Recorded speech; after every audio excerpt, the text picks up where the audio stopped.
A pastor, a songwriter, a leader, an inspiration, a beacon of hope for many, especially the youth. He has changed the way things are done. We can talk about the church, and his name will be one of the first three names. Pastor Wilson Bugembe, thank you very much for honoring our invite. First three names? Yeah. Of what?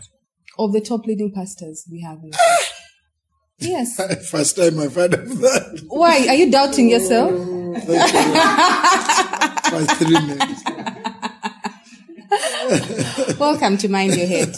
It's called what? Mind Your Head. Mind Your Head? Yes. Yes.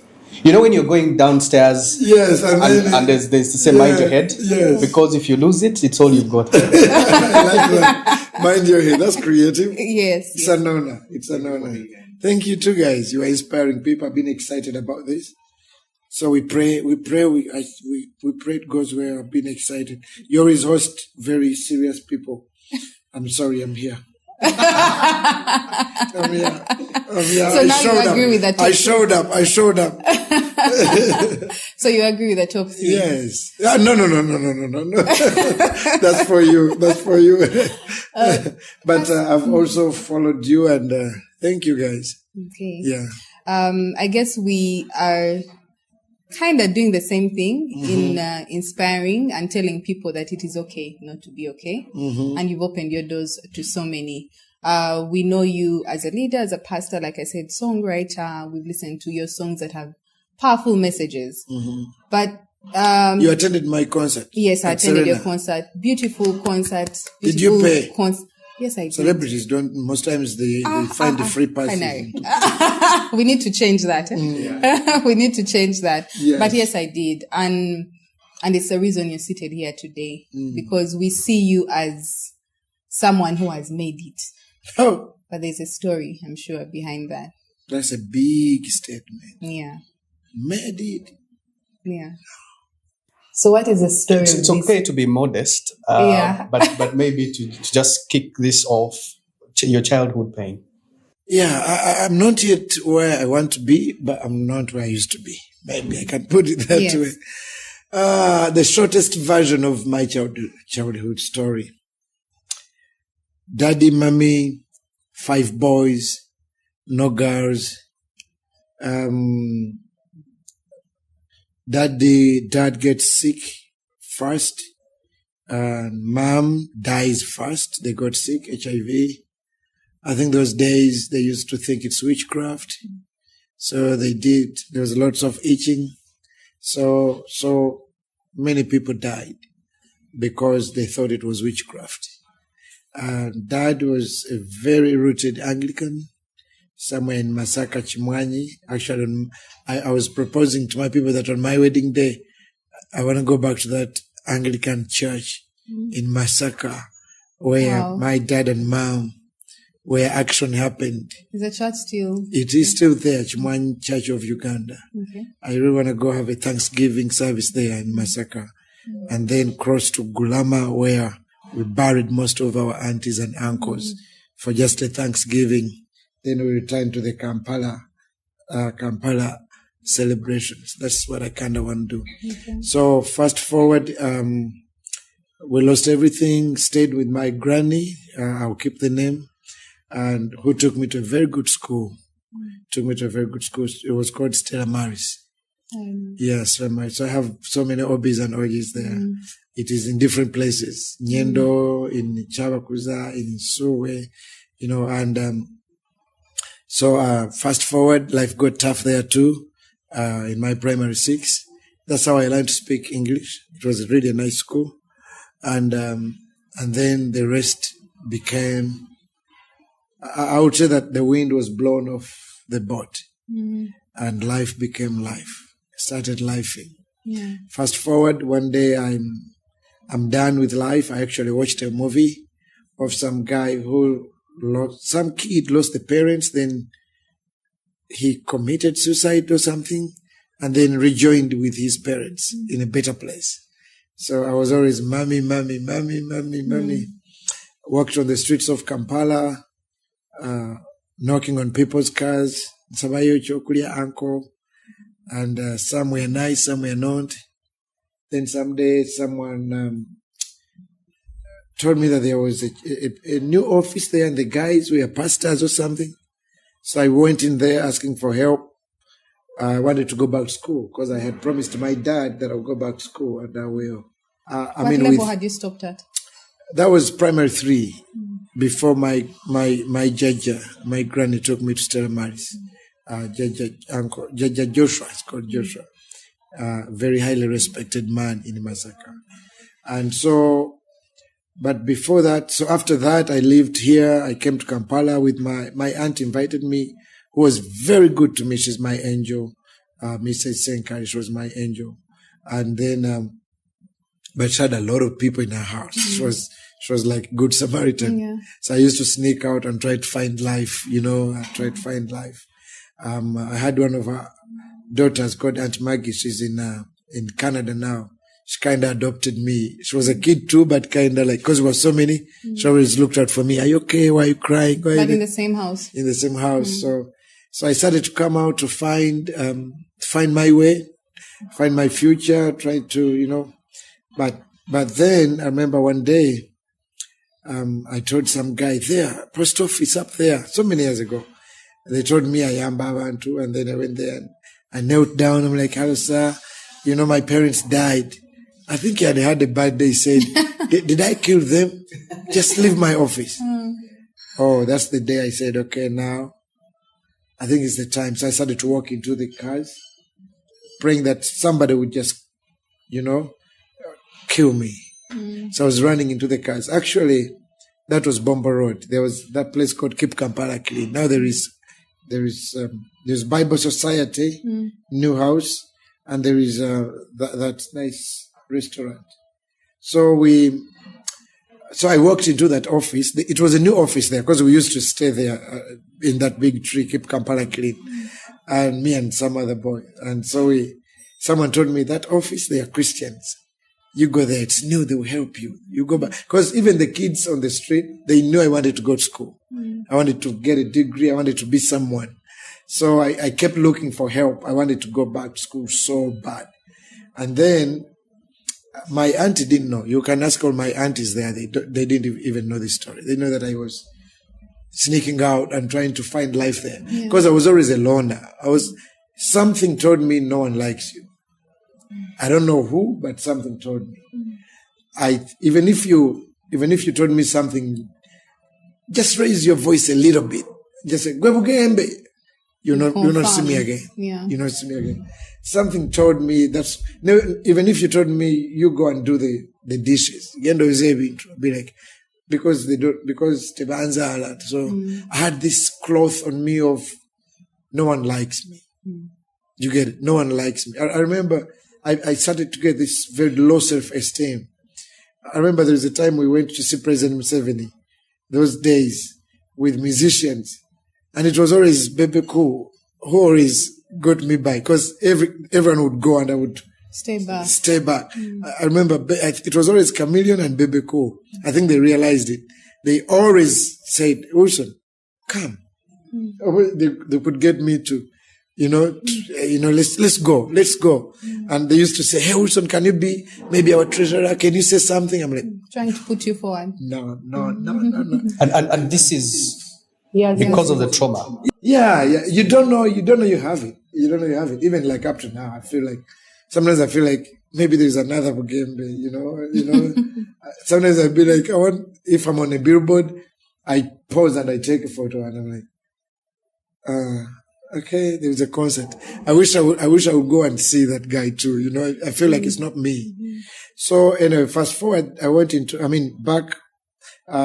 If you rewind, I went into that office, and that guy also had a bad day, I think, because I waited there in my dirty clothes, and then the receptionist was nice.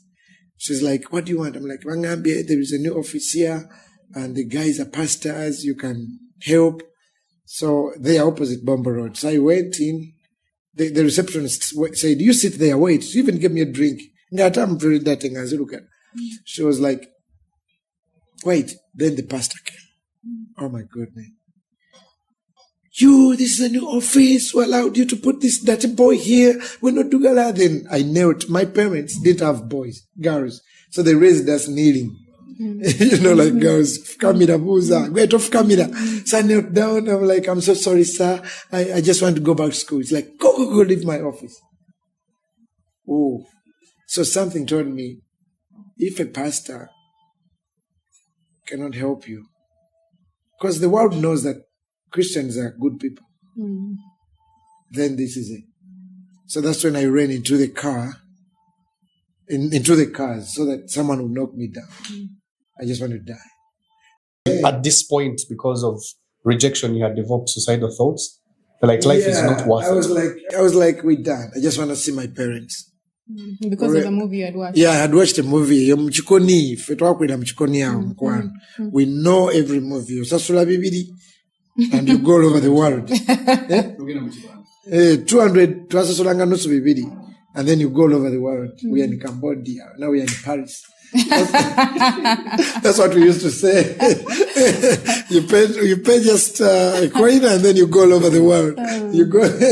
So as I was running into the cars, remember I'm crying bitterly. There was a guy called Patrick Femambo. He got me off. He was driving a car near around those offices, and then he grabbed me and I cried and I wet his shirt with lots of tears. And then he's like, "Why do you want to die?" I'm like, "I'm done." "Why are you running into the cars?" Like, I'm done. But remember, I have a Christian background. I was strongly Anglican. I knew the stories of Joseph. I knew the stories of David. I knew those stories that related to me a lot. And I lost it. So he stops a taxi, pays taxi, nusu bibidi, and there's like behind Crane, there's Radio 1 there. Behind, there was Crane Bank. There was a church called Trumpet Center by Apostle John Mulinde, the owners of Prayer Mountain, Seguku. It's like, you take this boy to that church. Then he gave me names. He said, you look for Rose, Rutabuzwa, Michael Chimuli, Apostle John Mulinde. He's so busy, you may not see him, and Andrew Semanda. So I went there, and I remember my brothers were still alive. Some of them were born HIV positive. So they are sick. Dennis was very sick. Brian Dumba was okay. He's now a doctor, he's alive. And a musician, he loves music too. So I went, this taxi guy, the conductor was kind.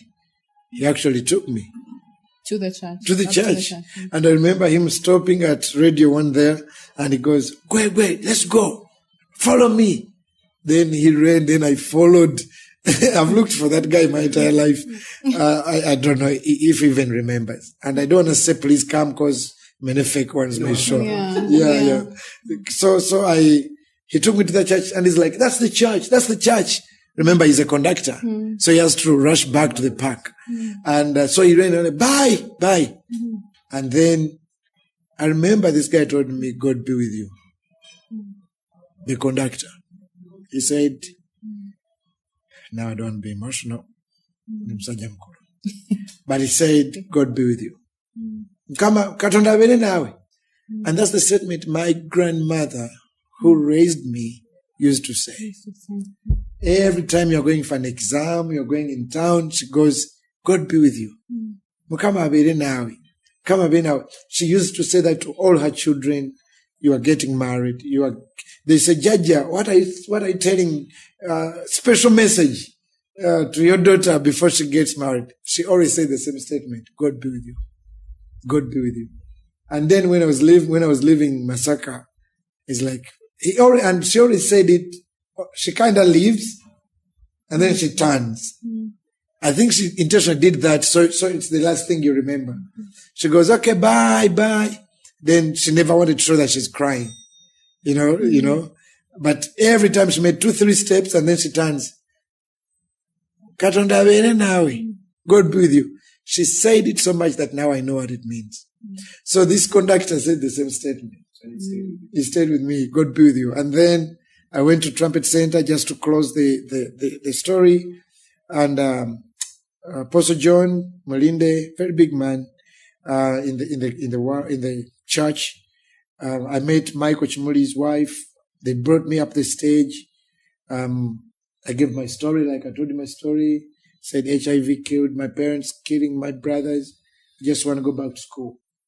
And because my dad said that some of my brothers were born HIV, but he won't tell me so I can love them equally. And then he said, when you grow up, I want you to work so hard and I want you to be the mother, the father, everything to this family, because he knew he was dying. And so fast forward, they brought me up the stage Sunday morning. I gave my story. The church gave an offering. They bought me my first mattress, bed sheets, books. There was a guy called Stephen Stephen Imbogo. He used to work with UBC. UBC people would know him.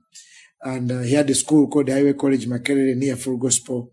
And then he said, they brought me a message like, anybody who wants to adopt this kid? For like 3 minutes, no one was. So I remember there was a door on my left, because I'm a ghetto boy. Yeah. Something told me. Just exist. Yeah, just now. I started to do my step, calculate my steps. I'll run away and I'll never go back. The trauma had already hit you. Yeah, because the Pastor John Melinde put me on the stage. Pastor Michael Chimon, his wife took me home. But for like 5 minutes, it sounded like an hour. When Pastor Rose said, is there anyone who wants to help this kid?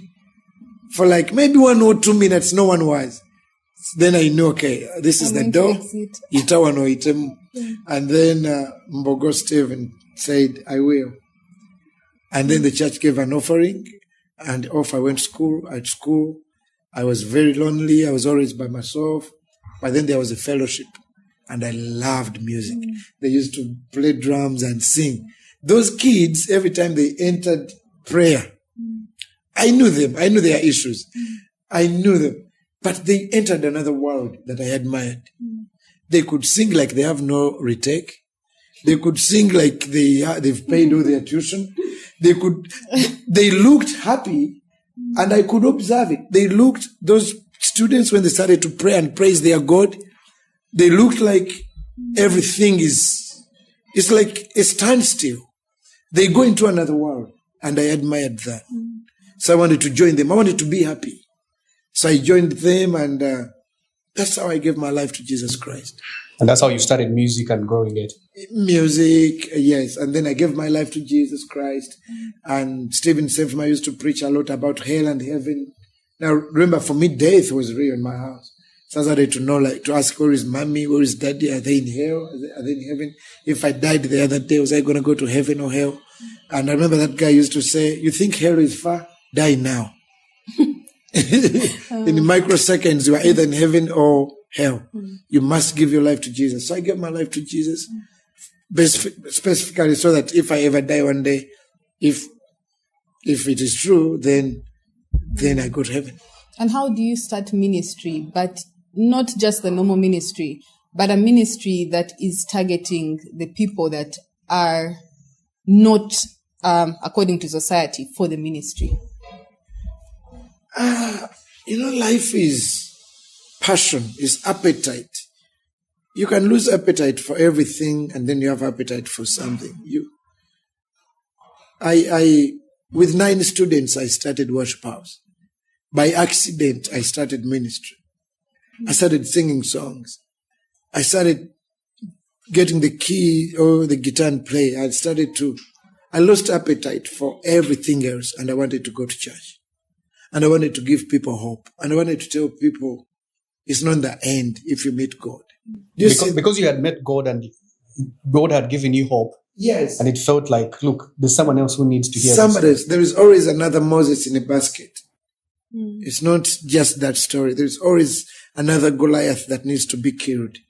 There is always another Jonah that needs to come out of the fish. It's continuing. The Bible is a living book. It's not a book in the past. It is living. So I just wanted to go out there. I started a church with 9 students. The worship house is now one of the fastest growing churches in Kampala. Last Friday, you saw, we invited people and over 10,000 people showed up. And when I wake up in the morning, I don't want to be robotic. I don't want to be like, you people, you people that are planned, your life is nice. It's very planned. Well, that's an assumption. Yeah, planned people. Me, And me, I'm like, good morning. What are we doing today? We're going to do Canary. We're going to do Sheila. Let's do this. Let's do this. I kind of just go with the flow. I'm not very, very programmed. I want to listen to my heart. I remember when I had just started to reach out to those chameleons, to those celebrities. I used to go in their group and they could hide their beers. Oh, Pastor. Then I could talk, we'd laugh, because I'm a ghetto too. Then after like 30 minutes, they'd be like, hey, Pastor, and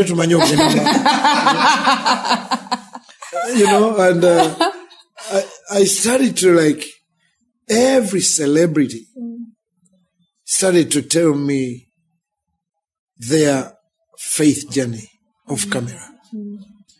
That's the first time. I remember by then Bobby Wine was Mubanda Nyo. And I remember he took me on his side and he showed me his tattoo. And he said, he showed me a tattoo of the Lord is my shepherd. Trying to tell me, I know God. He had a tattoo that had the Lord. I asked him the other day, do you still have it? He's like, the Lord is my shepherd. That's when I started to hear how he married Babi, how they met in KPC. People, every time people met me, they reminded me, I kind of reminded them, God. That's when Chameleon told me he was so sick and he got healed from a miracle crusade. His mother used to carry him to a miracle crusade from I think T.R. Osborne, and they could be in a line for a week and go back not healed. That's when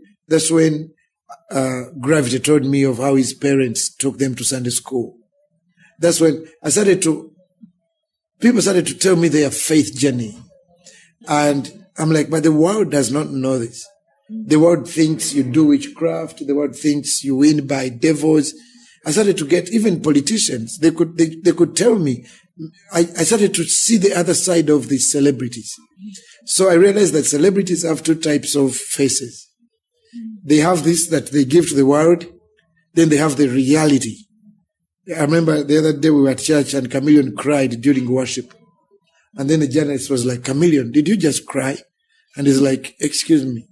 Out there I'm Chameleon. Here I'm Joseph Mayanja. I'm a son of God in the church. So I started to tell celebrities, you need to come to church. You need to tell the world. You get it. That's when Mr. Semakula told me, and Mayinja, they all told me they never drink. They said, we don't drink anything. We don't use anything. And I'm like, the world doesn't know this. That's when I remember Juliana, when she lost her son, she's like, the only thing I want to do is I want to go to church. You get it? So the celebrities have these stories that the world doesn't know. Do you feel you've created a safe space for them? Because the world is harsh to them. We are judging them. We are seeing them as these celebrities. But to you, they come as they are. Do you feel you've created that? And was it intentional? Is that what you set out the ministry to be? I feel like sometimes we do a lot of copy and paste. We do, don't do this, don't do this, do this. So I started to kind of ask, when Jesus says, go and be a fisher of men, what did he mean? I have my friends in the US who do a lot of fishing. The first thing you need to identify the lake before you go fishing. So you need to know which lake am I going to fish from. Then you also need to know that fish is sensitive. You get it? You don't go making noise to fish. You also need to know where the spot that no one has been. Let me tell you can catch a lot of fish if you know that no one was fishing in that spot for a long time. So no one was fishing in bars. No one was fishing in places. There are some places where there was a lot of fish, and you need to be careful. So I'm a fisherman. I'm a farmer. A farmer will plant the seeds. He will water the seeds. God makes the seeds to grow. Yeah. Except that these people sometimes come to you, but most times you go to them. Yeah. I'll give an example. The other weekend you were at one of the event of Kasuku. Yes. And God knows how the public perceives Kasuku and the things he says on the internet. The event was even sponsored by an alcoholic drink. I didn't You didn't even know. look at What it. you cared about was your message to The the people. people. But you stepped on stage and talked about your story with Kasuku and how is your friend, and you also gave inspirational messages.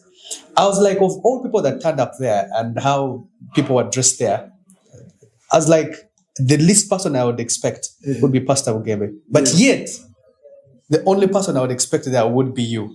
That contradiction. Yes. And for you, what was going through your mind, or what goes through your mind when you're attending these events?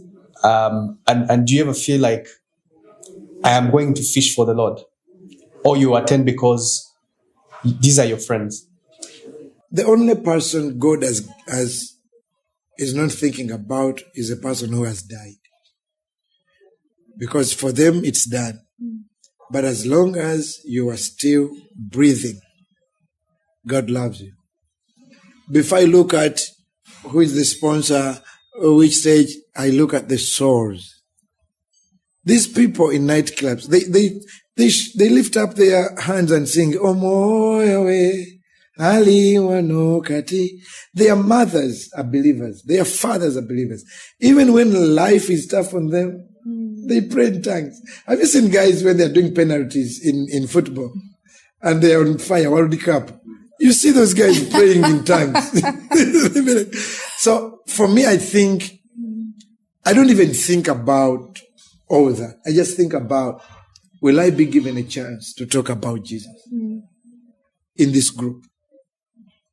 And if you say no, you won't, then I may not come. But if you allow me to pray for them, if you allow me to sing Jesus and talk about him, why not? I'll do it. Even if you just win one soul, that's enough for you for the day. Yes. And I don't know who. Me, I'm just like a crazy farmer. Like Ningo Mulalo Asige and Sigo. I don't know. God will make them grow. Yeah. Of course, it's sensitive. It's not that I don't know. That's why I tell them, you rarely announce me. Most times I just boom. So that I don't let Christians follow me. You get it? You rarely hear me on adverts. Bugembe agenda kubaira mgundi. Very rarely. But most times I show up as a surprise. So that I don't, there is a pastor called Pastor Michael Chaze. He told me, this would be okay, but once they put you on radio and TV, some Christians will follow you and they will not return. So I took the advice. Because I believe criticism can be a good thing. Sometimes you need to listen to your critics like eating fish. Throw the bones and keep the meat. And I was like, okay, that's right. So I try to make sure there's no many cars shouting, Bugembe is coming. But if you are there, I'll come. It means I'm talking to those that are there. I didn't lead others there. I don't want to lead a Christian into that place because they had me on radio. And you still serve the purpose anyway. Yes, but Kasuku, I remember way back, he used to say things, he used to criticize me a lot. And I listened to him, but I didn't know him. So one day we went for some party at Serena and we sat together. And somehow he looks like my uncles. So we talked. I'm like, hey, go find my uncle. And then when we left, someone whispered to me, said, by the way, that's the Kasuko who is always talking things about him. I'm like, oh, really? I didn't know. So I didn't know. But then we started to connect. And then I listened to him. Sometimes he had a point about some things I was doing. And he kind of helped me to become better. And then we kept bumping into each other on planes. And he has a very sense of humor. And then when we did 20 years, Dr. Kwefurukta challenged him to come and be the gatekeeper. And then he allowed for 2 days. So I realized maybe we are friends now. Yes. Have you made mistakes in your past? From when we started to know you as a pastor, Yes. songwriter and musician. Yes. What is that one mistake, not necessarily you regret, but could have turned your life around? I've made many mistakes. I'm trying to look for the real one now. I've made many mistakes. But I would say one mistake that I think I shouldn't have done. I didn't have boundaries. I was like a country without boundaries. Please give me 5 for that. Yes. It's the biggest breach of boundaries. Oh, really? Yeah. I didn't know how to say no. I thought saying no, you were rude. I didn't know. So I regret that. You get it? For example, the other day I have a friend, I'll keep her name's withheld. Came from abroad, very good friends with my daughters. I have daughters and sons that I adopted from when they are 4, 5 years, 3. I have quite many. They were here with me, they've left. Some of them have grown. And so this friend is a friend with my daughters, and we are friends. So she flies in from abroad. Then I find her home with my daughters. And they are really friends. We are friends. I mean, genuinely friends. And I'm like, okay. She didn't tell me she's coming home. My daughters are very excited. And indeed, we are friends.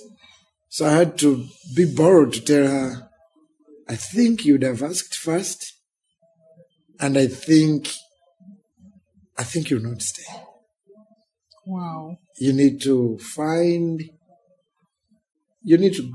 a place to stay. No, we spoke with your daughters, but my daughters are not the head of the house. And I want you to know that I love you so much and I respect you so much. And I hope this does not kill our friendship. I'm seeing Canary saying I cannot do that. I could. That's why the question is, what are the mistakes? That's the mistake. I never used to say no. The Bible says, let your no be no, let your yes be yes. For example, now I apologize. Let me use this platform. I apologize to New Vision, Toto. I've been apologizing. They had Toto thingy. I love children. New Vision is one of the best papers that treated me so since I was a kid. They kind of made me through Bugembe. And then it's on Sunday. It's ending at 5. But then I said yes. And then we had the worship night. I have visitors from America, from Norway. By the time I said goodbye to them, it was 6. So I missed the what? The Toto concert. Yet I made adverts. I even took their money. I had to refund the money. I had to apologize to them. But what did you expect? It is Sunday. It's ending at 5. You get it? Now I have to pray that they forgive me and they trust me again to invite me. So I wish I said, guys, being a Sunday. I don't think it's... So I still struggle with that. I could not say no. And I regret it. There's one thing that I observed throughout your story. You also came out to explain a lot, jumping onto a political song. Is that something that you regret? Oh, jumping on. I honestly didn't know. I know people really, because President Museveni is my friend. Bobi Wine you've said that is so my many friend. times. So when I tell people who say, how can you go to sing for President Museveni? I'm like, have you ever received a call from a state house? And they say, please, we need your help here. The sinafuna that strength, I said, You get it? I mean, we used to say, Museveni, every time you say prayer. And now years later, they're like, can you sing a song? I'm like, okay. Especially that they allowed me to start worship house when I'm 19 years. I remember they chased us, and then there was a lady called Mrs. Impanga. She said, no, President Museveni said freedom of worship, whether you are educated or not. I remember in that meeting, they had closed our church that we were so young, because we started that church under a tree. Since then, I was like, whoa. And then in P6, primary 6, I had stopped there. Then they introduced UPE. UPE. Universal Primary Education. Yeah. I am a product of it. You were a product of it? Yeah.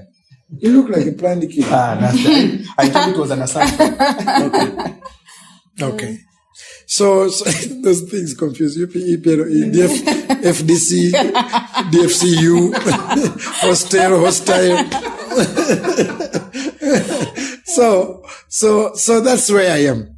And then we started a church. No one stopped us. I don't have a degree in theology. I just have a fire in my heart. I didn't have money to start a church, started under a tree. And the government let us. No one stopped us. So when Dr. Bosa was celebrating 30 years on stage, the president was the guest of honor. I thanked him for that. Just to let us worship the way we want. Then, when I was doing my music, S5, doing then I'm like, but I need a star in this video to tell him Komaweka. Then the DCR guys said, by then it was Kayemba, Geoffrey, and Derek. He's now a member of parliament. He's like, I can take you to Bobby. I'm like, by then Bobby had a song. On that nice car, and we could watch it in dormitory. I'm like, and then Kayemba and this year Derek, they take me to Bobby. They're like, I'm like, he will accept. He doesn't know me. I'm just a student. And he's like, we went there. He welcomed us. He was so kind. And then he's like, now you want me in the video? You want me to be Chagulanyi or you want me to be Bobby Wine? I didn't know what he meant. Then the producer said, you be Bobby Wine. Then he went into the house. And then he put on, like the Bobby Wine in the videos. And he didn't ask me for even a coin. He's like, okay, bye-bye. Then my music comes on TV. Who is this boy doing gospel music with Bobby Wine? You get it? So I got stuck between a brother and a father. And I told him that on Sunday, the other day. And I thank him. When I met him, he didn't show me any bad vibes. He treated me as a brother. Because now he's a big man. And you see people going to greet him and sometimes you hear things. And I'm sure he does not have bad feelings towards what you sang. But the people online, the people that meet you, feel otherwise. Feel like you had chosen a side. They feel like, I don't know, betrayed the struggle. They feel like everything else that you had with Bobby Wine, you had put it aside for you to jump onto a political song. But I feel like also that moment at Mickey Wine's concert where you walked to him and he gave me a smile. He welcomed you. I feel that nervous. Also changed. Most people then were able to know that if our leader is okay with him, then who are we? Because they had created this perception online, but we'd never seen or heard from the person himself. So I think the reaction was more from Bobby, being kind and understanding. When you're a pastor, you are like a referee. You can't have a side. You get it? You can't be like, Arsenal, Man U, they are playing, and then you have one side you are supporting. I feel like you kind of have to be neutral and pray. You don't have to really be one side and say, this is the side or this is the side.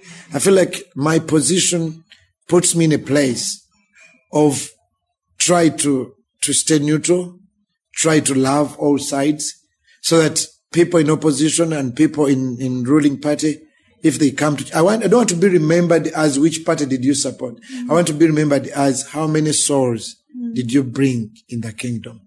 So I don't care whether you are wearing this color or this color. I just want you. I want you, when I come to you, the first thing from my mouth should be like, can we pray? Can you pray for me? Not, you get it, this party. I know it's hard. It's not easy. That's why I sang in the, Tubonga nawe, sevo, sevo. Then I sang, you get it. That explains that I have a brother and I have a father. You get it? So I be neutral. Your childhood is a childhood of pain. But you have turned that around. Through your ministry, through reaching out to people, do you feel you have healed from that pain? There's always a child in you. There's always a corner where that child in you tries to rise. But I also want to tell the world that this man called Jesus is real. Once he comes in your life, you really don't have to carry the world on your shoulders. I feel like Jesus changed everything in my life. Of course, I'm on earth. You get scared, you cry, You remember, you were intimidated. But the moment I lift my hands to my Jesus and I tell him my problems, I promise you, I am okay. So for me, Jesus is not a feeling, is not an idea. He is real. He came in my life. He changed my life. And when I talk to him, have you seen guys in boxing? Mm-hmm. The guys who do boxing, they put an opponent that you don't see. And it's like, and even dodges, like, for me, I feel like that's faith. He is there. Like a boxer tries to box the air. He has put an opponent there that you don't see, but he sees. So for me, that is faith. I feel like faith in Jesus. I would be the saddest person on earth. I would be the most miserable. But Jesus is real in my heart. He is. The people that you interact with, the industry that you are in, the music industry, we've seen over time that they are facing challenges, drugs, alcohol, and even as you try to take your ministry to them, how do you think we can help these people? Because we've grown up looking up to these people, we've grown up seeing them. We've hosted some of them here as they tell their stories and their journey and how they've overcome. But we are also seeing others that are still getting trapped in that. How? Because you interact with them, you listen to them, to the real them, not what we see. Mm-hmm. Yeah. I think first of all, I'll speak also from the fact that everyone on earth is struggling with something. Everyone. Only that some people are good at makeup. There's a way. 1, 2, 3, action. Okay. Sometimes some people are always putting up makeup. Actually, that's why I always challenge some preachers who challenge me. I'm like, come on. We are all struggling with something. Everyone is. But there are two types of people. In every battle, there is a winner and a loser. It's like two people in a room. If you are struggling with a habit, or drugs or whatever, you are like in a room, a small room with a snake. And he who sees the other first kills the other. I feel like if you are struggling with some habit, some addiction, you are in one room with a snake and there is no lights. So, he who sees the other first will kill the other. I always tell people, even me with my struggles, first of all, switch on the light. That is, switch on faith. So that it's visible for you to see the snake. Drugs can take you way down. Kill marriages, kill careers. But if you switch on faith, faith starts with knowing that the breath in my lungs, there is no money, no dollar, no shop, nowhere I can buy it from. So he who gives me this breath is able to help me with anything. Then you start to kill the snake. Don't let the snake kill you. You must kill the snake. I am struggling with some things. Everyone on earth is. But you can't do it alone. You need to pray to God and you need to be intentional that you snake, you not kill me. You alcohol, you not kill me. You drugs, you not kill me. So many people have killed that snake. But if you don't, it will kill you. You don't turn on the light. Turn on the light. Most probably it will kill you. Yeah. I know of a guy who started drinking slowly, small. He was a good engineer all the way to Dubai. He's now traveling the world. And then alcohol put him down. All the way paka wali kuchenabwe. You get it? And then one day, I called it Family Prayer Day. I'm like, everybody come with your brother or your sister. Let us pray for your family. And these kids said, we are bringing daddy. Dad had Chinese, Koreans. They could come and visit him here. And the only thing they could bring was beer for him. The latest, whatever, strongest. He was a millionaire. Because of alcohol, he ended up here. His marriage is breaking. The kids he's always drunk. He said, I had money and there's no doctor I didn't visit to help him with this. There's no counseling session I didn't attend. There is no book I did not read that could help me to stop drinking. He said, there is nothing I didn't do that I was advised to do. And then one day, the kids say, hey, at the worship house, pastor is calling us for a family prayer day. They brought him drunk.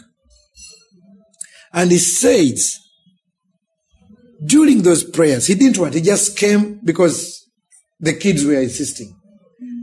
He said that, I don't know what happened, but I felt someone touch me during prayer. And he said, from today we'll be fine. He said what had felt the doctors all over the world, from that day he stopped drinking. He literally got a touch from God. The other day I was in Boston, Pastor Tunde's church. I was singing, Katonda, then I preached. And then 5 kids came to me and they said, do you remember us? I'm like, no. I said, oh, this is me, this is mommy, this is daddy. This is the dad we brought who was dying from alcohol. They now moved to America. They are happy family. Some things, struggles, you can't win them by yourself. Ask God to help you. But be intentional on killing that snake. Don't let that snake kill you. And I think that's when, what reminds me of when we went to the alcohol and drug unit in Butabika Hospital for an outreach. And we found that beyond what they are preaching to the patients, there was an element of faith. Yeah. Stuck on the walls, there's a daily prayer and everything. So what you're saying really does make sense. But let me go to some of your brightest moments in life. And I just want to assume or imagine would be the 3-day concert. And when we talk about faith, for me, I think that's where it comes in. That you were able to make a decision. You were sharing before we went recording. You're able to make a decision in 3 days. A decision that was not even intentional. A decision that came as a mistake, but then it blew out of proportion. You ended up even making a 3rd day of a concert. Talk to us about this 3-day concert and the position of faith in all this. Okay, first of all, I misheard Christine, Mrs. Melinda. She works within NCBA Bank. She was helping me to do that. And she told me, day 1 is full and I have 30 extra tables. So for me, I ran with that. 30 extra tables that are paid. And then when I said, let's do day 2, I can sing for those. 30 extra tables, I can do that. And then she's like, I have 1 table now fully paid. I'm like, you said you have 30. She's like, no, I said I anticipate that 30 extra tables would be bought. So I did day 2 of Serena by accident. Now we had moved, I cannot move back. You had already announced this? Yes. So we had to kuiriva a meza. God, I wish I could kneel, but in my heart I'm kneeling. Thank you guys for showing up on day 2. I didn't know if anybody was going to show up. And then day 3. How did you get to day 3? Because everyone kept complaining that we of 20K and 10K and 30K, we also need you. We can't make it, Serena. I'm like, okay, let's do day 3 at the worship house. And then history was made. I traveled after that. Everywhere I went, that there was a Ugandan. Everyone had watched that concert. Praise God. Where's the position of faith in all this? Because you made day 2, announced it by mistake, and you only had 1 table sold. Yes. When the concert was done, the entire Serena was full. Where's the position of faith in all this? I think you don't have to know the end. You just need to know who knows the end. Just go. Faith is another word of take some risks and trust that God will help you. Yeah. Without taking some risks, you'll always be in the same place. Yeah. Okay. Pastor, I think from whatever you've said, one thing is you've been true to yourself, that you're human as well. And away from God, in those moments where you're overwhelmed, what do you normally do? Not as Pastor Bugembe, but you. Me? As Wilson. Watch football. Okay. I love visiting friends and surprise them. Because with our type of work, there is always someone on your heart. You'll be like, I'll go and see this person. And then it's a yeah, it's two. I love talking to old friends. I love that. When I drive in, or walk into people that I was with 20 years ago, and we were nothing.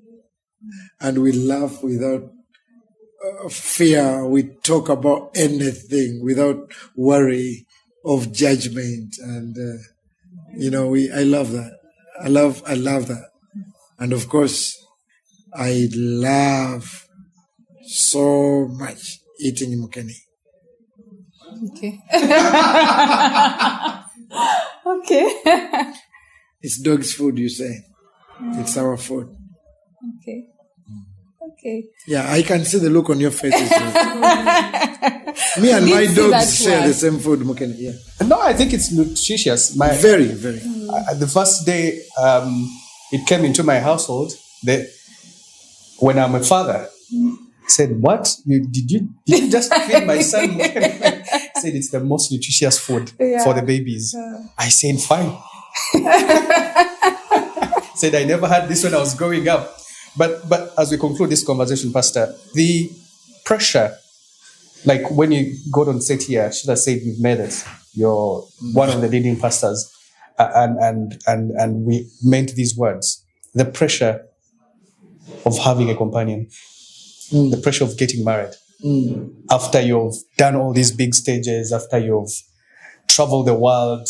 You talk, I was in Boston, I was in Washington, I'm sure I was in Masaka. I said that too. I'm sure everywhere you go, and I've seen this even on the internet. Even social media is not you take a picture with rest. someone, it trends on the internet. They say, "Oh, so finally, Pastor Wilson of Bugembe has found someone." The pressure of getting married, wherever you go, does it bother you? How do you make sure it does not get you? Or maybe it does, and you cry when you get home. No. I don't know many married people that are crying. So, first of all, there are 3 types of times in the world. There is my time, there's people's time, and there's God's time. And most times we mix those times. I think in my own time, I wanted to be married by 23 or 27. It didn't work. People's time, I should be married many years ago. God's timing is the best. I will. So help me God.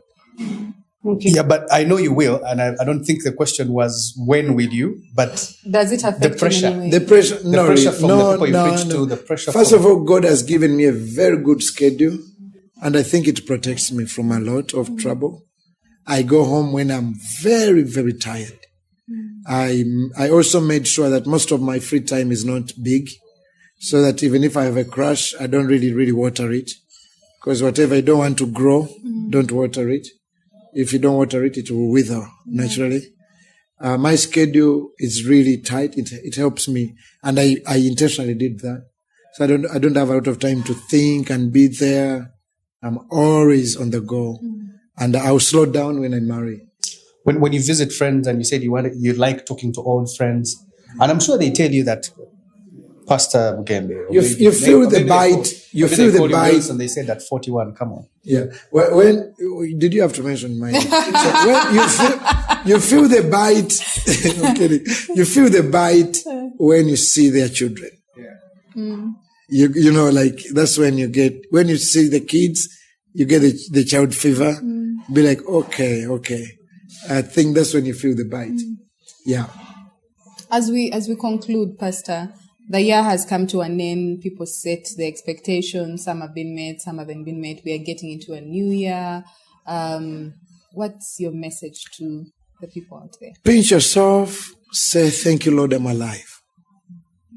Because when the story I've told you, who knew that I would be here talking to you guys 20 years later? So tomorrow is waiting for you. And you should see tomorrow not as your enemy. Embrace tomorrow as your friend. Radio said and Wizo, you are alive, you are not in the grave. So don't see tomorrow as your enemy. I asked Onyango, the goalkeeper, I visited him in South Africa. And I told him, how do you feel when you lose a game? Because for us fans, My team loses, I'm off. Yeah. It's like the only hope is there's another game and another game and another season. So in football, he said their only hope is the next season. So if you're here... What team do you support? Sorry? What team do you support? Team? I have a soft heart for Man U, but I'm Chelsea. You are undecided. That's what you're saying. I'm Chelsea. But if Chelsea and Man U, they are playing, if Man U and Arsenal are playing, I would be Man U. If it's Man U and Chelsea? Man U and Chelsea, of course, Chelsea. Okay. Yeah. Because I went to Chelsea Stadium. Someone took me there, gave me a birabo. Then they gave me a tour. Then I met some Chelsea players. And by then I was very non-decided. So I'm like, I think I'm Chelsea. Okay. I'm a Liverpool fan, so I would not understand Chelsea's struggles. I'm a big fan to your former coach. Oh, Klopp. I think he has not lost his head. Yeah. Yeah. Pastor Wilson Bugembe, thank you so much for allowing... Can I say one more thing? Yes. Am I allowed? Yes. Yes. Thank you for having me. It's not small in my heart.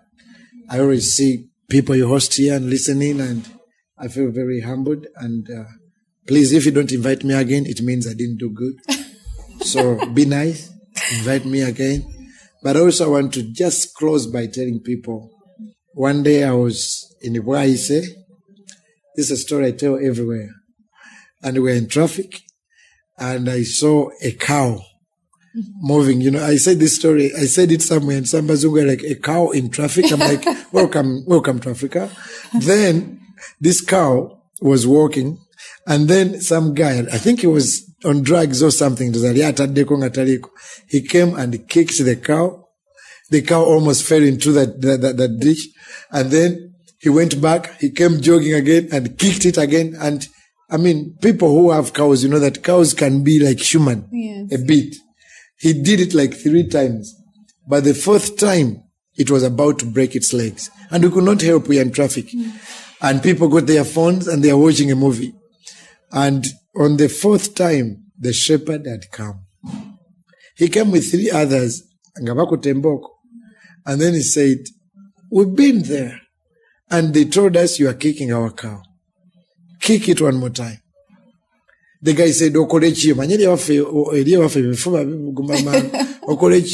And then they said, just kick it one more time. The guy ran away. The story came back to me that the cow is people. The kicker is the devil.